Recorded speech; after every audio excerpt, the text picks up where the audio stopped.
Okay, good evening team. Recording has been started. So let's continue today session. Okay. तो previous session में हमने क्या पढ़ा था? Property binding सीखी थी and events. Okay. How can we bind the property to the TypeScript file and how can we execute function? Okay. Okay. तो अभी तक किसी को इसमें issue? मैं project को पहले serve कर लेता हूँ. Till now अभी तक किसी को कोई issue?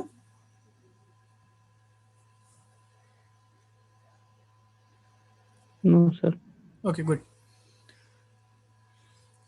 ओके, प्रीवियस सेशन की रिकॉर्डिंग्स आपको आज अपलोड हो जाएंगी और आपको वो आज प्रोवाइड हो जाएंगी. Okay, after this session. Okay, जिन्होंने पिछला सेशन मतलब पिछली क्लासेस सेशन या ज्वाइन नहीं किए हैं वो प्रीवियस रिकॉर्डिंग्स को देख लीजिएगा. ठीक है, आपको टोटल होल आइडिया मिल जाएगा क्या क्या हमने अभी तक कवर कर लिया है. ठीक है, सो अगर उसके रिगार्डिंग किसी को भी कुछ इशू है then you can ask to me. Okay, otherwise we can move forward. Okay,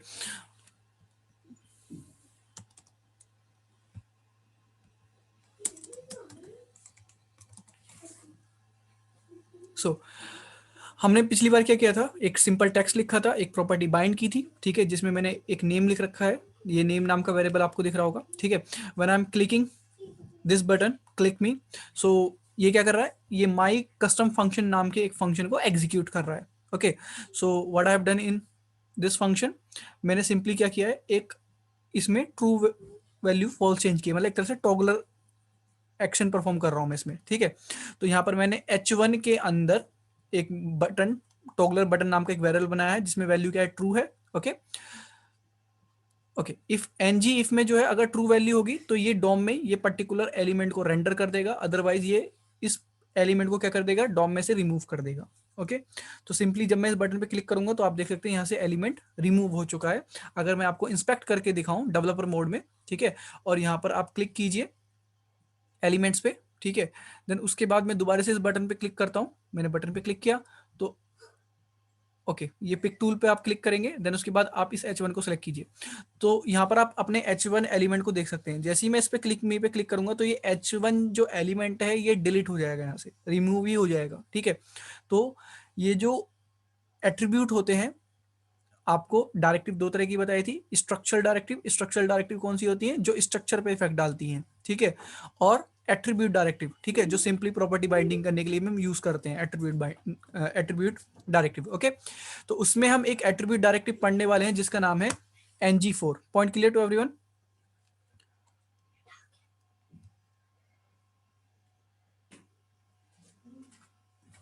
yes Pradeep, पिछली क्लास का भी रिकॉर्डिंग आपको प्रोवाइड हो जाएगा, don't worry about that after this session.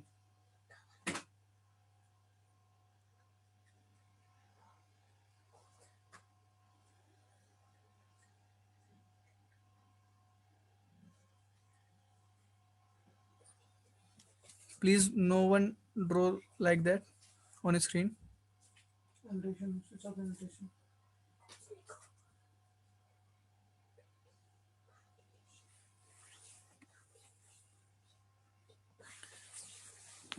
Okay, तो हम एक ng4 पढ़ने वाले हैं. देखिए ng4 किस तरह से काम करता है, आप प्लीज उस चीज को ध्यान दीजिएगा. ठीक है, सिंपली ng4 का अगर आपको यूज करना है,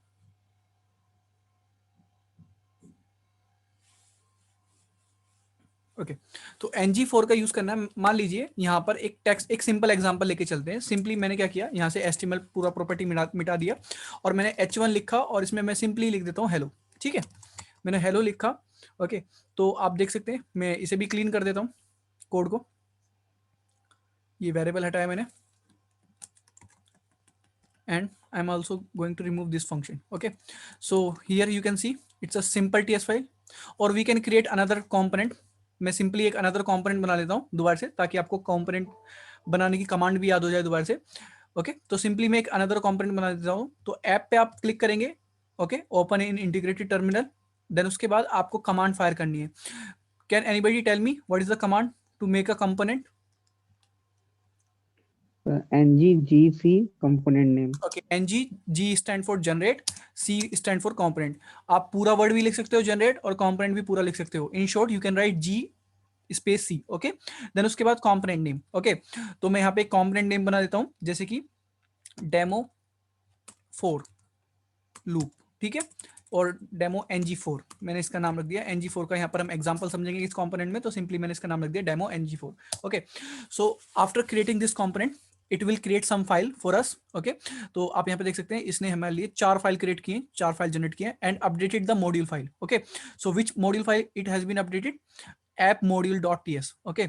सो app module.ts के अंदर आप जाएंगे तो यहाँ पर आपको ये जो कंपोनेंट है ये डिक्लेयर फाइल में हमने, मतलब ये इंपोर्ट हुई फाइल, पहले सबसे पहले कंपोनेंट कौन सा कंपोनेंट बनाया, देन उसके बाद ये डिक्लेयर्ड एरे में मेंशन हो गया है, ठीक है, ताकि हम इस कंपोनेंट का यूज कर सकें, ओके। तो सिंपली मैं यहाँ पर जाता हूँ और इस कंपोनेंट का यूज कर लेता हूँ, ओके। तो कंपोनेंट का सेलेक्टर क्या है, सिंपली आप इस कंपोनेंट को ओपन करेंगे, देन उसके बाद टीएस फाइल में जाएंगे, so you can see here app-demo-ng-4, so it's a component name. I'm going to write here this component name, and now I can use whatever I'm going to write in this component, it would be visible in this particular, in this app HTML, okay. So देखिए यहाँ पर demo ng works, ठीक है, यहाँ पर text जो लिखा हुआ है इसके अंदर सिंपली वो यहाँ पर हमें रिप्रेजेंट हो रहा है, ठीक है, वेब पेज पे, ओके। सो मैंने यहाँ पे मान लीजिए आपको एक टास्क दिया कि आपको हेलो, जो हेलो है H1 के अंदर मैंने लिखा hello, okay. Simply native HTML में क्या था, आप नेटिव एचटीएमएल का एग्जांपल लें तो मैंने बोल दिया आपको हेलो लिखना है, ठीक है। तो सिंपली अब आपको क्या करना होगा, यहाँ पे हेलो यहाँ पर रिप्रेजेंट हो जाएगा। अब मैंने आपसे बोला आपको 10 बार हेलो लिखना है, ठीक है, तो आप क्या करेंगे, इसको टेक्स्ट को 10 बार कॉपी कर देंगे नेटिव एचटीएमएल में। यही करते हो आप अप्रोच, या कोई डिफरेंट अप्रोच करते हो? What do you do in native HTML? yes sir, yes sir. Okay, तो यहाँ पर आप देख सकते हैं यहाँ पर हमारे पास 10 बार हेलो आ गया, ओके। मैंने यहाँ पर बोल दिया कि हेलो के साथ साथ यहाँ पे काउंटिंग भी आनी चाहिए कि 1, ठीक है, 2, okay, 3, 4, 5, then 6, 7, 8, 9, okay, then 10, okay. Simply आप देख सकते हैं आउटपुट हमें ऐसे आ रहा है, ठीक है। अब मैंने आपसे बोल दिया कि यहाँ पर मुझे हेलो तो चाहिए पर काउंटिंग भी चाहिए, पर कितना चाहिए, मुझे 1000 बार चाहिए। तो आप क्या कट कॉपी पेस्ट करके आप लिखते जाएंगे। एचटीएमएल में यही अप्रोच करनी पड़ेगी और कोई सा तरीका नहीं है, या आपको कस्टम जेएस का यूज करना पड़ेगा जिसमें आपको बहुत ज्यादा बल्कि कोड लिखना पड़ सकता है। नाउ अगर हमारा कोई भी कोड रिपीटेडली रेंडर हो रहा है स्क्रीन पर, कोई सा भी element, so we can do this thing by using ng4 directive, okay. So simply मैं क्या करता हूं यहाँ पर एक, अब ng4, ठीक है, ng4 कैसे यूज करेंगे, मैंने h1 लिखा, ओके। यहाँ पर मैं डायरेक्टिव का यूज करूंगा, जब भी स्ट्रक्चर डायरेक्टिव का यूज करते हैं तो क्या लगाते हैं, हैस्ट्रिक, ठीक है। तो ng4, ओके। ng4 का जो सिंटेक्स है लिखने का, सबसे पहले यहाँ पर आप डबल कोट्स के अंदर क्या देंगे, सबसे पहले एक वेरिएबल बनाएंगे, ठीक है। तो लेट वेरिएबल नेम देंगे, suppose that I am going to give the variable name item, ठीक है, आइटम मैंने नेम दिया, ठीक है, आइटम। देन उसके बाद ऑफ, ठीक है, ये जो आइटम पर्टिकुलर डाटा आ रहा है किस एरे में से आ रहा है, ठीक है। तो मैं एक एरे बना लेता हूं, ठीक है, जिसका नाम रख दिया मैंने आइटम लिस्ट, ओके। तो मैंने आइटम लिस्ट बनाया। अब ये जो आइटम लिस्ट नाम की जो एरे है, ठीक है, ये जो आइटम यहाँ पे सेमीकोलन लगा दिया। अब ये जो आइटम लिस्ट नाम की जो एरे है, इस एरे को ये एचटीएमएल जो ng4 जो डायरेक्टिव है कहाँ पे ढूंढेगा, ये इस टीएस फाइल में ढूंढेगा, ठीक है। But I am not created item list variable, okay, in this TS file, so for that I am getting the error, okay. यहाँ पर आप देख सकते हैं हमें एरर मिल रहा है, ठीक है, क्योंकि हमने आइटम लिस्ट नाम का कोई वेरिएबल बनाया ही नहीं है, ओके। वेरिएबल बनाना तो है but that should be type of list, okay, miss array type का वो होना चाहिए। तो simply what I'm going to do here, I'm going to declare a variable, okay, which type is variable, okay। तो simply not variable, array type का वो होगा variable. अभी टाइप मेंशन नहीं करते, सिंपली मैंने यहाँ पे वैल्यू दिया और उसके बाद मैंने यहाँ पे वैल्यू असाइन कर दी 1 2, ओके। देन उसके बाद 3 एंड यहाँ पे मेंशन कर दिया 3, ओके, 1 2 3 4 5, ओके।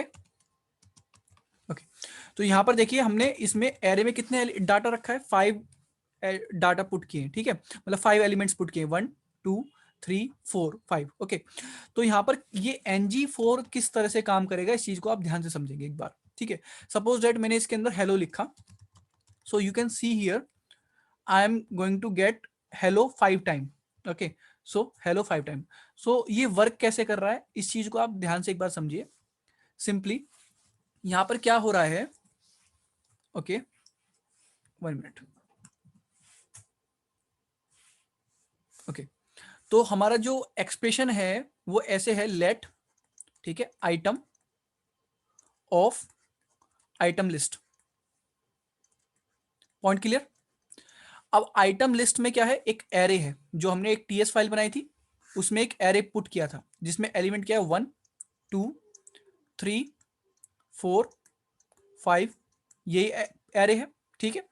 अब देखिए जो आइटम नाम का जो वेरिएबल है, ठीक है, यहां पर ये जो होल एक्सप्रेशन है हमने ये h1 टैग में लिखा है, h1 टैग में. ठीक है, यहां पे लिखा है ng4, और ये पूरा का पूरा किसी एक टैग, मतलब ये जो ng4 लिखा है, ये जो एक्सप्रेशन है हमने यहाँ पे राइट डाउन किया है. ठीक है. देन उसके बाद यहाँ पर कुछ हमारा कंटेंट हो सकता है h1 टैग में. ठीक है, और ये h1 टैग को क्लोज किया है. ओके, यही एक्सप्रेशन लिखा हुआ है. ठीक है. अब सिंपली यहां पर क्या हो रहा है, देखिए, लेट नाम से जो हमने वेरिएबल बनाया आइटम नाम से, उसमें कोई डाटा असाइन होगा. कहां से असाइन होगा, इस एरे से असाइन होगा, 1 by 1 होगा. ठीक है. So I have created a array which have 5 element. So first time क्या होगा, ये जो पहला एलिमेंट है 1, वो 1 किस में असाइन हो रहा है, आइटम में. ठीक है. तो एक बार 1 असाइन हुआ, तो जो भी हमने इसमें वर्क लिख रखा होगा वो एक्शन परफॉर्म होगा. इसमें हमने लिख रखा है hello. Okay, so hello is going to render on screen by the h1 tag. So what Angular do for us, it will do h1, okay, hello. ठीक है, going to write in HTML DOM. ये HTML DOM के अंदर हमारा ये hello लिख देगा tag, जो कि हमें स्क्रीन पर हेलो रिप्रेजेंट हो जाएगा. देन उसके बाद, अब एक बार वर्क हो गया, देन उसके बाद it is going to ask again item list, does we have another element after first element. Okay, so next element क्या है, 2. तो नेक्स्ट टाइम आइटम में क्या असाइन हो जाएगा, 2 वैल्यू असाइन हो जाएगी. ओके, तो सेकंड टाइम क्या होगा, सेकंड टाइम जब ये लूप चलेगा तो ये h1 एलिमेंट एक और बना देगा, hello h1 tag close. Point clear. इसी तरह से फिर उसके बाद क्या होगा, जब ये इटरेशन कंप्लीट हो जाएगी, देन उसके बाद आइटम लिस्ट से थर्ड एलिमेंट आएगा 3, वो आइटम में जाएगा. ठीक है, फिर उसके बाद 4 आएगा, फिर 5 आएगा. अब 5 जब आएगा तो यहाँ पे कितने h1 प्रिंट हो चुके होंगे, डायनेमिकली 5 एलिमेंट प्रिंट हो चुके होंगे. यस और no, tell me guys, yes और नो. Yes, sir. ओके, जब ये हमारा 5, अब ओके, आफ्टर 5, ये जो फिफ्थ एलिमेंट है, फिफ्थ एलिमेंट इसमें गया, आइटम की वैल्यू 5 हुई. Okay, after this again ng4 going to ask this item list, does we have another element after 5. Okay, after 5 कोई भी एलिमेंट नहीं है, तो यहां पर ng4 का जो इटरेशन है वो एंड हो जाएगा. ठीक है, जो वो लूप चल रहा है वो यहां पर एंड हो जाएगा. तो टोटल नंबर ऑफ h1 कितने प्रिंट हुए यहां पर, 5 प्रिंट हुए. ठीक है, तो मैं इसे क्लीन कर लेता हूं. आई थिंक सभी को एग्जांपल ये क्लियर हो गया होगा. ठीक है, अब यहां पर अगर आप देखें डायनेमिकली, मैं आपको कोड में रिप्रेजेंट करूं, तो यहां पर ये आपका जो कोड है डायनेमिकली, जब ये लूप चल जा रहा है तो आपको यहां पर ये डोम में क्या कर दे रहा है, इस तरह से 5h1 एलिमेंट लिख दे रहा है डायनेमिकली. तो आपको क्रोम पर, जब आप क्रोम पर आउटपुट देख रहे हो, मतलब ब्राउजर में आउटपुट देख रहे हो, तो आपको 5 टाइम हेलो वहां पर रिप्रेजेंट हो रहा है स्क्रीन पे. ठीक है, so I am going to clean this screen and you can see this again. I am getting hello. Okay, whatever item we are getting from this item list, how we can display to browser. Okay, browser पे हम कैसे display करें, देखिए, जो भी आपने variable बनाया है, whatever variable you have created in this ng4, item नाम से वेरिएबल बनाया, this is accessible in HTML DOM. अब इसे एक्सेस कैसे करेंगे, जब भी आपको किसी भी वेरिएबल का एक्सेस करना है, तो मैंने आपको बताया था, you have to use angular place holder. Okay, तो I have to write double curly bracket open close, then I am going to write item. Okay, so 1 by 1 जो आइटम मेरे पास आ रहा है वो यहाँ पर रिप्रेजेंट हो जाएगा. तो आउटपुट मेरे को किस तरह से ये डायनेमिकली यहाँ पे क्रिएट करेगा, ये जो ng4 है ये डायनेमिकली आउटपुट कुछ इस तरह से क्रिएट करेगा. पहली वैल्यू क्या है इसमें, देखिए, पहली वैल्यू है इसमें 1 2 3 4 5 ऐसे वैल्यू है. तो what you are going to see at the place of item, here would be 1, then 2, okay, then 3 4 5, okay, then 3, then 4 5. After 5 we do not have any element. Okay, so ये जो हमारा ng4 है इसका iteration complete हो जाएगा. Okay, so it will not, so it is not going to write another element, okay, in our estimate DOM. तो यहाँ पर हमारा h1 जो एलिमेंट है वो दोबारा से राइट नहीं होगा इसके नीचे. ठीक है, so I am going to remove this code. Okay, you can see here we have hello 1, hello 2, hello 3, hello 4, hello 5. अब यहाँ पे सब ये सोच रहे होंगे कि हमने यहाँ पे 1 2 3 4 5 लिखा है तो इसलिए we are getting the 5 h1 element. No, okay, यहाँ पर अगर मैं यहाँ पर अगर hello यहाँ पर जैसे मैं यहाँ पे पुट कर देता हूँ by. Okay, so now how many element does we have? Okay, हमारे पास 6 एलिमेंट है एरे के अंदर, तो हमारा जो इटरेशन काउंट है वो कितनी बार जाएगा? 6 बार. तो हेलो 6 बार प्रिंट होगा. First value in item we are getting 1, second time we are getting 2, third time we are getting 3, fourth time we are getting 4, fifth time we are getting 5, and sixth time we are getting string value 5, string value by. Okay, so what would be the output? Output would be like that: 1 2 3 4 5 by. Does anybody have any confusion?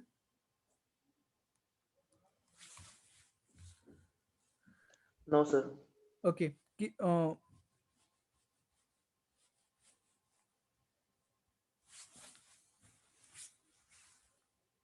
okay, 1 minute, give me 1 minute.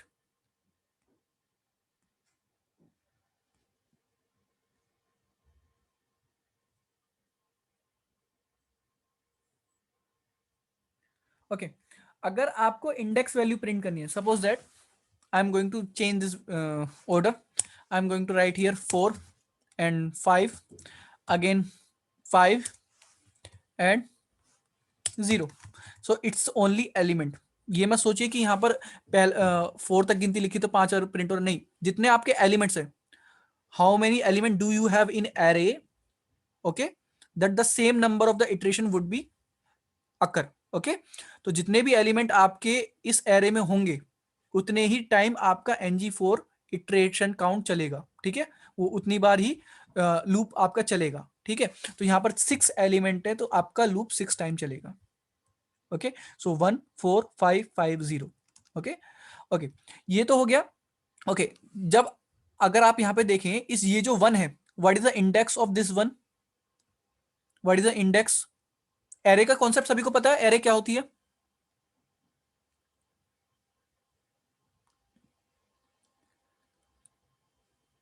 Does anybody Yes, have sir. Confusion in array? No. Okay, तो array का जो first index होता है वो क्या होता है? 0. 0, right. सो अगर आपको यहाँ पे इंडेक्स चाहिए, suppose that I want index as well as the index also of element, कि जो एलिमेंट मेरा प्रिंट हो रहा है उसका इंडेक्स क्या है. Okay, so in that case you can make another variable. I'm going to create another variable, let I, okay, and going to assign a value index. Index variable पहले से ही आपको मिलेगा, तो इसकी जो वैल्यू है वो डायनेमिकली इसमें हमने आई नाम के वेरिएबल में असाइन कर ली. ठीक है, और उस वैल्यू को हम यहाँ पर रिप्रेजेंट कर सकते हैं. यहाँ पर अगर मैं आई लिखूं तो यहाँ पर आप देखिए हमें इंडेक्स वैल्यू मिल जाएगी 0 1 2 3 4 5. Okay, suppose I do not want this element. ये जो एलिमेंट है ना जिसका इंडेक्स नंबर 2 है, अगर इंडेक्स नंबर 2 पे मैं चाहता हूं कि ये एलिमेंट मेरे को रिप्रेजेंट नहीं हो, तो simply what I am going to write here ng4. ठीक है, ng4 मैंने नॉट ng4, ng if लिखा. मुझे कब एलिमेंट नहीं चाहिए? कब एलिमेंट नहीं चाहिए? जब i की value, when I am getting the i value equals to 2. Okay, so what will do for us? Okay, wait a minute.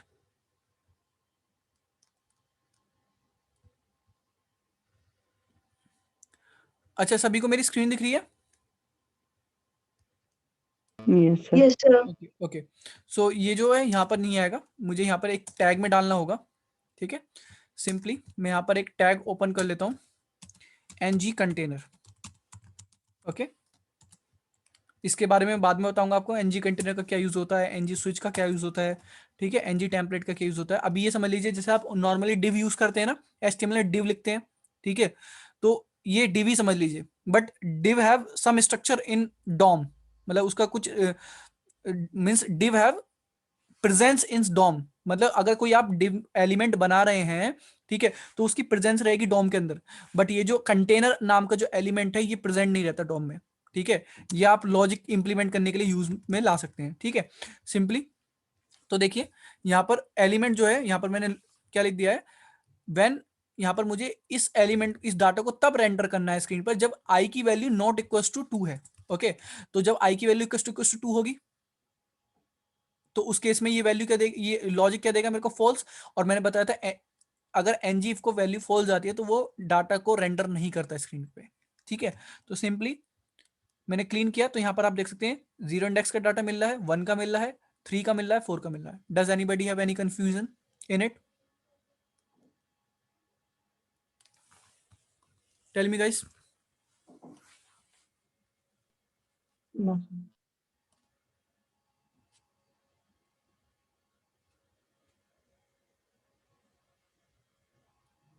Okay, so what I am going to here, going to do here, मैं आप सबका जो है name जो है उसमें एक array में बनाता हूँ। ठीक है, और उसके कार्ड्स स्क्रीन पर डायनेमिकली रिप्रेजेंट करता हूँ। ठीक है, तो सभी ने बूटस्ट्रैप यूज किया,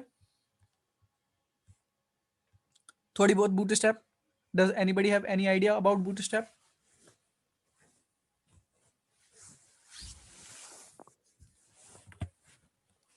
tell Yes, me. sir. Okay, तो यहाँ पर आप डालिए W3। ठीक है, Bootstrap. Okay, not Bootstrap 3, it's Bootstrap 4। Okay, तो बूटस्ट्रैप 4 पे जब आप जाएंगे तो यहाँ पर गेट स्टार्टेड पे क्लिक कीजिएगा। ठीक है, so scroll down the page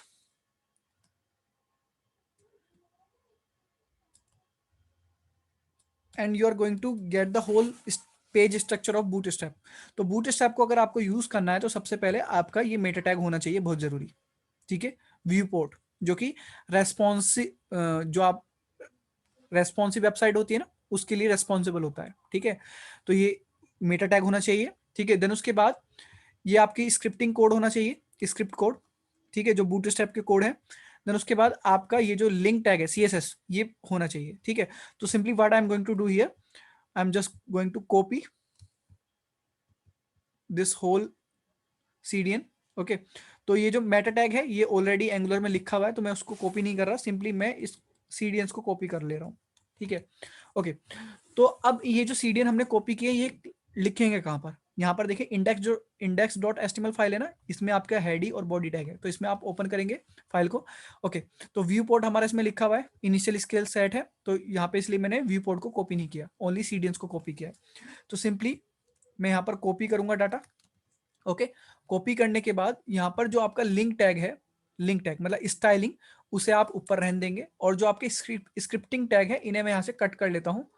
cut करने के बाद simply what I am going to do here, after this app root tag I am going to write this whole scripting CDN। तो मैंने ऐसा क्यों किया है, देखिए ये एक प्रोटोकॉल है, प्रोटोकॉल में क्या है, जो भी आपके स्टाइलिंग होने चाहिए वो हेड टैग में होने चाहिए, और जो भी आपकी स्क्रिप्टिंग होनी चाहिए वो बॉडी टैग के लास्ट में होनी चाहिए। क्योंकि जो भी एलिमेंट आपका रेंडर हो रहा है अगर वो डायनेमिकली फैच हो रहा है, ठीक है, तो आपका पहले एलिमेंट लोड हो जाना चाहिए स्क्रीन पे, देन उसके बाद स्क्रिप्ट उस पर अप्लाई होगी। अगर स्क्रिप्ट पहले आ जाएगी तो वो पहले एग्जीक्यूट हो जाएगी और आपके एलिमेंट्स पे इफेक्ट नहीं डाल पाएगी। ठीक है, तो इसलिए स्क्रिप्टिंग टैग जो होते हैं ना वो लास्ट में रखे जाते हैं बॉडी के। ठीक है, और जो लिंक टैग होते हैं मतलब स्टाइलिंग जो CSS होती है वो हेड टैग में रखी जाती है। Point clear to everyone? Actually, sir. Yes, sir. Okay, does anybody have any question? Yes, sir. Yes, ask. Sir, we already installed Bootstrap in our project. Then why we are using CDN? Okay, तो We can directly use it by inserting the uh, path in package JSON dot. Yes we can do that. ठीक है, but यहाँ पर मैं आपको सबसे पहले CDN की अप्रोच बता रहा था, फिर उसके बाद मैं सेकंड अप्रोच किया जाता बाद में आपको एसेट्स फाइल में सेव करवाता, देन उसके बाद थर्ड अप्रोच मैं आपको npm इंस्टॉल करके सिंपली बूटस्ट्रैप का दिखाता, ताकि मैं आपको डिफरेंशिएट कर सकूं चीजों को। Getting my point? Okay, sir. Okay, okay, sir. Yes, sir. So it's a Yes, first sir. Approach. Okay, जब आगे के आपके सेशन होंगे देन उसमें मैं आपको सेकंड अप्रोच बताऊंगा। So we are going to achieve this thing step by step. Okay Yes, sir. Okay good. Okay यहाँ पर आप देखिए हमने सिंपली सीडीएन इंटीग्रेट किया है। यहाँ पे सीडीएन इंटीग्रेट करने के बाद now we can use the bootstrap. Okay so later on we are going to discuss what is the difference between CDN and the downloaded bootstrap, दोनों में डिफरेंस क्या है, ठीक है, which one is the best thing. Okay CDN use करना भी good thing होता है बट कभी कभी दिक्कत कर जाता है सीडीएन, ठीक है, तो उसे हम बाद में डिस्कस करेंगे कि कौन सा बेस्ट अप्रोच है, ठीक है। अब देखिए हमने यहाँ पे सीडीएन अब सीडीएन मेंशन कर दिए हैं, देन उसके बाद now we can use the bootstrap. Simply आपको बूटस्ट्रैप टेस्ट करना है तो बूटस्ट्रैप के पेज पर आपको क्या करेंगे, सिंपली आप किसी भी एचटीएमएल टैग में जाएंगे, ठीक है। मैं एचटीएमएल टैग में जाता हूँ, यहाँ पर जो हमने ये कोड लिखा है एचटीएमएल का, और यहाँ पर मैं h1 में लिख देता हूँ क्लास, ठीक है, और मैं लिख देता हूँ डिस्प्ले, ठीक है, display hyphen 4। okay so what display 4 class going to do, ये आपको टेक्स्ट जो है एक अलग फॉर्मेट में दिखाएगी, ठीक है, तो ये थोड़ा लाइट वेटेड होगा। तो सिंपली आप देखिए यहाँ पर आपको ये बूटस्ट्रैप का इफेक्ट में आपको ये टेक्स्ट नजर आ रहा है। Okay you can use the colour class also, जैसे मेरे को टेक्स्ट ब्लू कलर चाहिए तो text hyphen primary, okay text hyphen primary, okay so you can see here the primary colour. Okay if you want background colour तो BG hyphen, मेरे को background में red colour चाहिए तो BG hyphen danger, okay BG hyphen danger. Background में चाहिए तो BG, then उसके बाद colour name hyphen colour name, okay danger, then you can see the colour name. Okay got my point. Now simply अगर मेरे को कार्ड बनाना है, card, okay what I am going to do here, I just need a card. Okay so मैंने लिखा div, okay card आपको bootstrap में बनाना है, आपको लिखना है क्लास देन कार्ड। ओके मैंने कार्ड लिखा, देन उसके बाद कार्ड के अंदर 3 सेक्शन होते हैं। सबसे पहले div, मैंने लिखा div class card hyphen header, okay then card body, then card footer, okay card footer then card body. okay so what I'm going to see here, one card which have head, body and the footer। okay now simply bootstrap में मैं यहाँ पर इसे container में put कर देता हूँ, ठीक है, div class and I'm going to write this in container।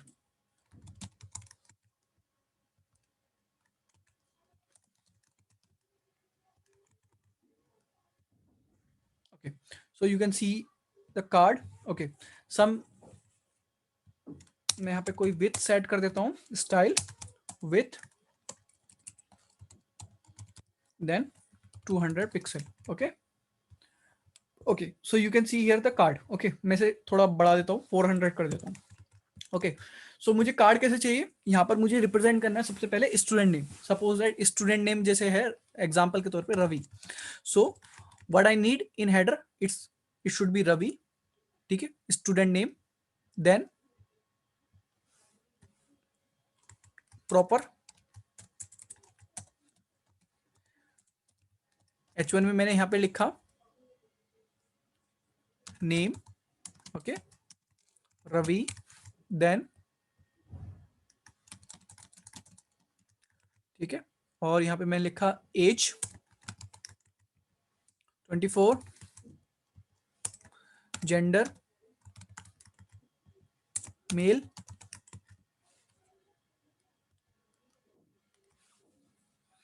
Class, okay इतना ही रन देते हैं।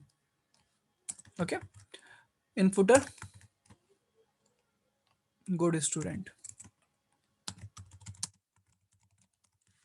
okay so you can see here the card student name Ravi, age 24, gender male, point clear। or in footer I'm just giving a text message good student। okay so what I'm going to do here, I want 100 records of student, तो यहाँ पर मुझे 100 time क्या बनाना पड़ेगा, cards बनाने पड़ेंगे, right 100 times card बनाने होंगे। अब मान लीजिए आपका जो डाटा है वो एपीआई से आ रहा है, तो आपको यहाँ पे बहुत ज्यादा बल्कि कोड लिखना होगा जावास्क्रिप्ट में, by which you can dynamically create the div element in DOM structure. अब यहाँ पर अगर मेरे पास 100 रिकॉर्ड्स हैं तो सिंपली मैं एपीआई से मतलब सर्वर से डाटा फैच करूंगा और उसे ng4 के थ्रू रेंडर कर दूंगा. So how we can do that, मैं सिंपली यहाँ पर लिखूंगा #ng4. ओके, ng4 लिखा, देन उसके बाद सिंपली लिख देता हूं मैं यहाँ पे स्टूडेंट. ठीक है, यहाँ पर मैंने एक वेरिएबल बना लेता हूँ student, let student, okay, of student list. Okay, student list. Okay, simply what I'm going to do here, I'm going to create a student list, okay, in which we have array element. अब मुझे इसमें element assign करने हैं तो simply मैं element बना देता हूं. तो एलिमेंट मैंने बनाया, सबसे पहले नेम क्या है स्टूडेंट का, सिंपली यहां पर मैंने लिखा Ravi. Okay, second element Ravi मैंने लिखा, देन उसके बाद जेंडर. ठीक है, जेंडर क्या है भाई, यहां पर मैंने लिखा मेल. ठीक है, then age, what is the age, I'm going to write 24. Okay, simply I'm just going to create a 5 student.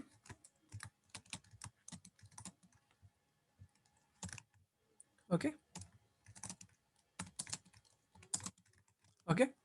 I've just created the 5 student and I'm going to change the name. Okay, Ravi,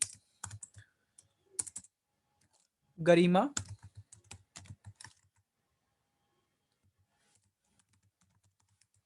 okay, then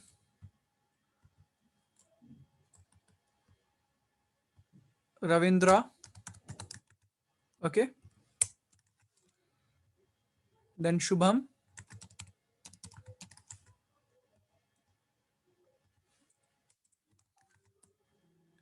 okay,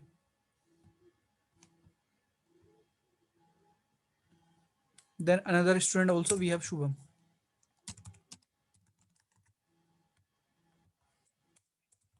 okay, so मैंने यहाँ पर एक simply एक array बना ली है जिसके अंदर जो हमारे एलिमेंट्स है क्या है, ऑब्जेक्ट्स हैं. ठीक है, first element, second element, third element, okay, then fourth element, then fifth element. Okay, so जब मैं इसे ng4 में लगाऊंगा, so how many time it going to render, sorry iterate the ng4 loop, how many time, tell me guys. 5 times. 5 times. Okay, good. So you can see here we have the Ravi. Now card is same, Ravi. So how many card, 5 card. Okay, तो अब हमें क्या करना है, जो student, अब देखिए मैंने आपको बताया था जब हमारा लूप चल रहा है ng4 तो एक एक करके इसमें वैल्यू आ रही है. तो पहली बार में स्टूडेंट नाम की वेरिएबल में वैल्यू क्या गई, ये वाली वैल्यू गई. So I can access this name, gender as well as age by using student variable. Okay, so what I'm going to write here, student, just need to use the placeholder student dot name. Okay, then simply here also I can use name, then age, then gender. Okay, so you can see here dynamically we are representing the card. Okay, Ravi, Garima, Ravindra, Shubham, then Shubham. सो कितना easy है, बस हमने अगर हमें data server से लाना है तो सीधे हमें डाटा हमने लिया, कितने भी वो एलिमेंट्स हो सकते हैं, and simply we can bind this data by using ng4. Does anybody have any confusion in it, बताइए.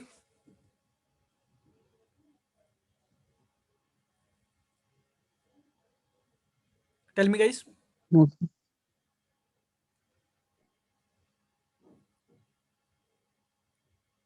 Okay, No, sir. ओके, तो आज के लिए इतना रहने दें या आगे भी आपको कोई टॉपिक पढ़ना भी बताइए. If you want I will restart the session because it's going to end. Tell me guys first. Sir एक बार ng init का यूज बताइए सर. और ts फाइल में सर बार बार वो ng on init शो होती है. What is the use of ng on init? ng on it, in it, this one. Yes, sir. Okay, Okay, guys, please rejoin the session. I'm going to discuss on ng on it. Okay. Okay, sir. Okay. Okay, team. See you in another.